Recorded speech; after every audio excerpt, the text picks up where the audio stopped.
রাশিয়ার অঞ্চল দখলের মাধ্যমে কী করতে চাচ্ছে ইউক্রেনীয় বাহিনী।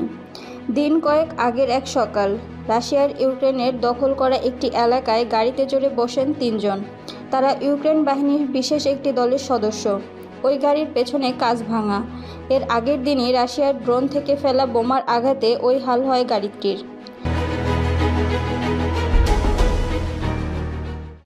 গাড়িতে উঠে ইউক্রেনের দিকে ছুটে চলেন তারা।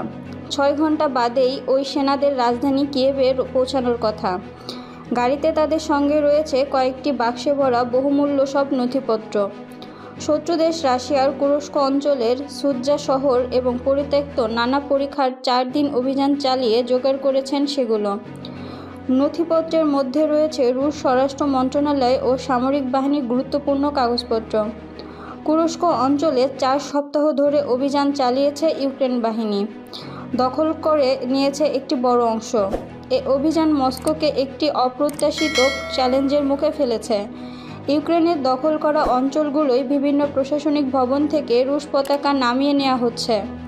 রাস্তায় ইউক্রেনের সেনাদের টহলের সময় রুশ নাগরিকদের নিরাপদে আশ্রয় নিতে দেখা যাচ্ছে। ইউক্রেনে এ অভিযান নিয়ে গোপনে পরিকল্পনা করেছিলেন দেশটির প্রেসিডেন্ট ভ্লাদিমির জেলেনস্কি। তাতে খুব কম মানুষকে যুক্ত করেছিলেন তিনি। এক সাক্ষাৎকারে জেলেনস্কির উপদেষ্টা মিখাইলো পোদোলিয়াক বলেছেন, এই যুদ্ধে এখন পর্যন্ত হওয়া অভিজ্ঞতায় দেখা গেছে কোন অভিযান সম্পর্কে যত কম মানুষ জানবে সেটি তত বেশি সফল হবে। এই অভিযান সম্পর্কে খুব কম মানুষ জানতেন। রাশিয়ার কুরস্কে অভিযানের কয়েক সপ্তাহ আগেই সীমান্তবর্তী ইউক্রেনের সুমি শহর ও এর আশেপাশের এলাকায় সামরিক বাহিনীর সদস্যদের উপস্থিতি দেখেছিলেন স্থানীয় লোকজন। ওই সেনা সদস্যদেরও অভিযান সম্পর্কে আগে থেকে জানানো হয়নি। অভিযানে অংশ নেওয়া এক সেনা সদস্য বলেন, আমরা ভেবেছিলাম রাশিয়ার সম্ভাব্য কোনো হামলা ঠেকাতেই আমাদের সুমিতে আনা হয়েছে। ইউক্রেনের পক্ষ থেকে গত সপ্তাহে দাবি করা হয়েছে তারা কুরস্কের প্রায় 1300 বর্গ কিলোমিটার এলাকা নিয়ন্ত্রণে নিয়েছে। এ এলাকায় বেশিরভাগই গ্রাম, তবে সুৎজা শহরও রয়েছে। ইউক্রেনে অভিযান শুরুর আগে এ শহরে 5000 মানুষের বসবাস ছিল। অনেকেই চলে গেছেন। যারা রয়ে গেছেন তাদের আর বের হওয়ার সুযোগ নেই। বিদ্যুৎ ও মুঠোফোন সংযোগও বিচ্ছিন্ন। সুৎজা শহর এখন পুরোপুরি ইউক্রেন বাহিনীর নিয়ন্ত্রণে রয়েছে। সেখানে বিভিন্ন ভবন ও দোকান থেকে রুশ পতাকা, পোস্টার ও পুতিনের ছবিযুক্ত টি-শার্ট জব্দ করেছেন ইউক্রেনের সেনারা।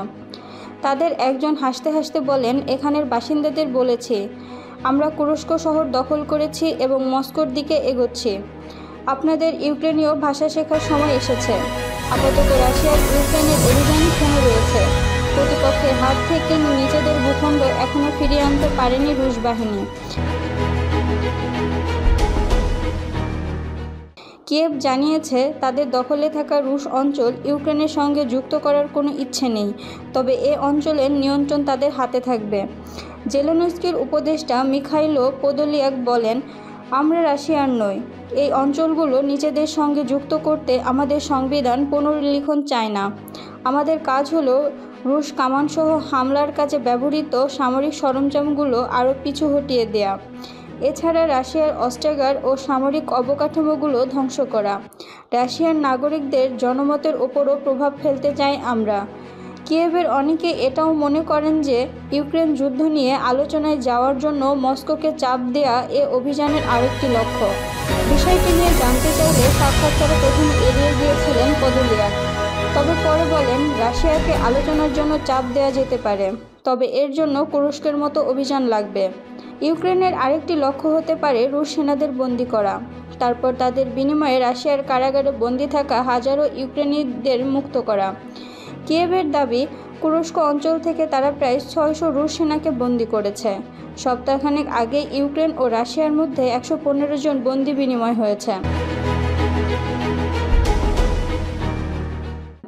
এদিকে কুরস্ক অভিযান যখন ইউক্রেনীয়দের মধ্যে মনোবল বাড়াচ্ছে, তখন দেশটির অনেক সেনাই একটি বিষয় নিয়ে শঙ্কার মধ্যে রয়েছেন। সেটি হলো ইউক্রেনের পূর্বাঞ্চলে রাশিয়ার অগ্রগতি থামানো যাচ্ছে না। তারা ধীরে ধীরে ইউক্রেনের পোক্রোভস্ক শহরের দিকে এগিয়ে চলছে। যদি এই অগ্রগতি চলতে থাকে, তখন কুরস্ক অভিযানে ইউক্রেনের সফলতা নিয়ে প্রশ্ন বাড়তে পারে। ইউক্রেনের এক সেনা সদস্য বলেন, আপাতত এই অভিযান যুদ্ধক্ষেত্রে ইউক্রেনীয়দের সফলতার একটি প্রতীক। এই অভিযানের মাধ্যমে আমরা সীমান্তে মুক্ত অঞ্চল তৈরি করতে পারি, ফলে আমাদের ওপর হামলা কমবে। অন্তত রুশ সেনাদের আটক করায় বন্দি বিনিময় করতে পারি। এতে আমাদের দেশের মানুষ খুশি থাকার মতো কোনো একটি উপলক্ষ পাবে।